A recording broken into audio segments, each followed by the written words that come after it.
Well, good morning. It's good to be with you today on this Tuesday morning as we continue together in our time in Judges. Today we're going to look at the. I mentioned to you when we started Judges that Judges is got some graphic stuff in it. Judges has some stories that are going to be interesting.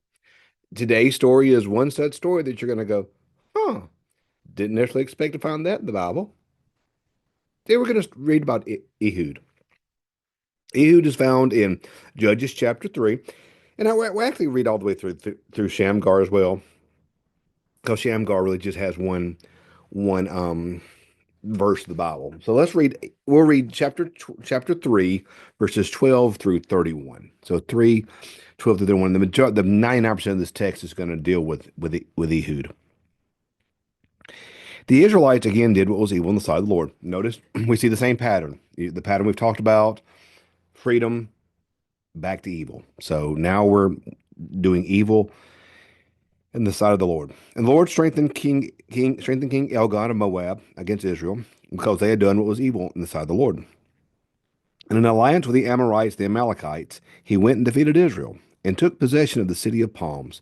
So the Israelites served King Elgon of Moab 18 years. When the Israelites cried out to the Lord raised up to them a deliverer, Ehud, son of Gera, the Benjamite, a left-handed man. We'll talk about that in a second. The Israelites sent tribute by him to King Elgon of Moab. Ehud made himself a sword with two edges, a cubit in length. That's a small sword. He fastened it to his right thigh under his clothes. Then he presented the tribute to the king Elgon of Moab. Now, Elgon was a very fat man. When Ehud had finished presenting the tribute, he sent the people who carried the tribute on their way. But he himself turned back to the sculptured stones near Gilgal and said, I have a secret message for you, O king. So the king said, silence. Until all of his attendants went out from his presence. Ehud came to him, where he was sitting alone in his cool room in the chamber, and said, I have a message from God for you. So he rose from his seat. Then Ehud reached under his left hand, took the sword from his right thigh, reached with his left hand, took the sword from his right thigh, and thrust it into Elgon's belly. The hilt also went in after the blade. The fat closed in over the blade, and he did not draw the sword out of his belly, but the dirt came out. Then Ehud went out to the vestibule and closed the doors of the roof chamber on him and locked them. After he had gone, the servants came. They saw that the doors of the roof chamber were locked. They thought he must be relieving himself in the cool chamber. So they waited until they were embarrassed. When he still did not open the doors of the roof chamber, they took the key and opened them. There was their lord lying dead on the floor. Ehud escaped while they delayed, and passed beyond the sculptured stones and escaped to Sarai.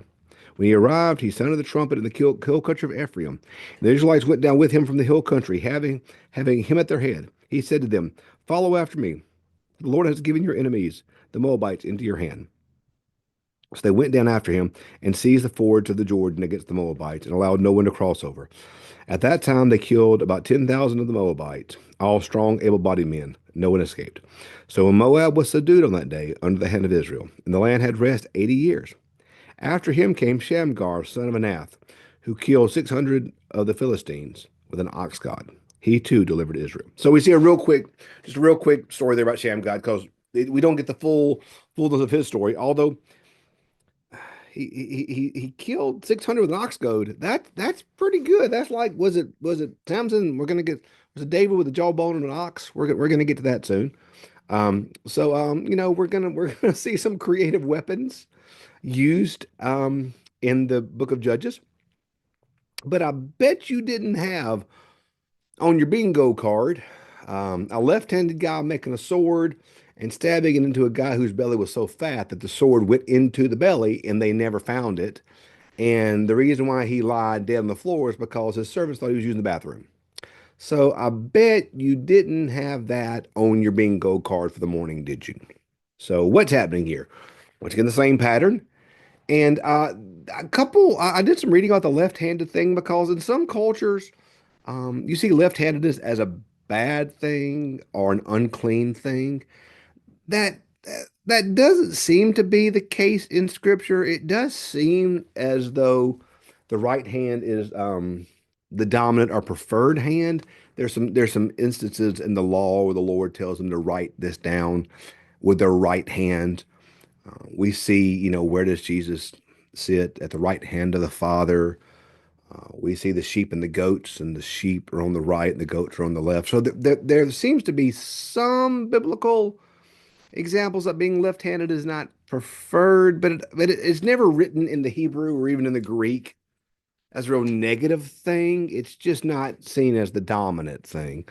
But what we do see here is Ehud, and I think other times we do see in scripture with left-handers, is seen as crafty, as wise. What is Jesus? At one point, Jesus says, "Be wise as serpents and innocent as doves." Um, the Lord, the Lord calls us to be creative and to think through things. He calls us to take risks sometimes. Ehud tried, he took a risk here, didn't he? And he stepped out and tried something a little unusual. Not many would make a sword that small. It's a very small sword. Not many would try this single-handed, one-man plan to kill the king. But he did it. He did it. And God used this one single individual, one single person who took a risk to do something pretty awesome, to free the people for 80 years. For 80 years, the land had rest because Ehud did this. And so I think one of the things that Jesus could be telling us this morning, we could be understanding when we read scripture, is the power of one person to make a difference. But along with that, the power that we have to try something for Jesus today. One of the, I think, worst things we can do is get caught. We've talked about this, about being caught in a rut, caught in patterns. Um, to be caught where we're afraid to try something. I tell my staff all the time, I'm never afraid of failure. Failure's fine. We're going to fail. We're going to make mistakes. We are. That's part of anything. But if we don't try something for Jesus, we'll never really accomplish anything.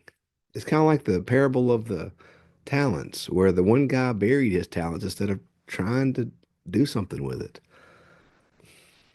You're going to make mistakes, friends. If you try to share your faith with somebody, you might say the wrong thing. You might get it wrong. You're going to make mistakes. You're going to say the wrong thing, or you're going to get out over your skis, or I have when I was first starting to preach, I got called to the hospital because a member was sick. I had cancer, and we had a time to pray. And I sat with the family, and they asked me to pray. So we all circled up hands and in the ER, and I started praying. I said, "Dear Lord, thank you for bringing us all here tonight." I thought to myself, did I just thank the Lord for his cancer? Is that what I just did? You know, I didn't know, but I kept going. Ehud tried something. I mean, he was a left-hander who snuck a sword in on his right thigh. They wouldn't have thought to look for it there. That was not the typical way. They probably didn't know he was a left-hander. And he used these things, and he was able to accomplish a great task, killing the wicked king who had oppressed Israel. He tried it. So today, don't be afraid to try something. And by the way, trying something doesn't necessarily always mean something big. For you, trying something may just mean walk across the room and say hey to somebody. Trying something might be doing something a little bit different. To try something for Jesus doesn't always mean you're going to have to climb Mount Everest spiritually. It just means you might be willing to get outside your comfort zone. Means you might be willing to just try to do things just a little bit different and see what God does. So don't be afraid today to get out your comfort zone. Don't be afraid to try to take a risk. Don't be afraid to, the famous words in the church, we've never done it that way before. Don't be afraid to do it a different way. Don't be afraid to take a risk for Jesus. When we try something, even if we don't get it right, even if we fail, we learn and we keep growing, and God can use that. So today, we see a judge who tried something. He tried something, and it worked. So today, don't be afraid to try something for Jesus. You never know what he may do when you try something. Hey, thanks for being with us. We'll pick up tomorrow with one of the more famous stories in Judges, the story of Deborah. So I can't wait to read Deborah with you. Hey, have a great day. See you in the morning.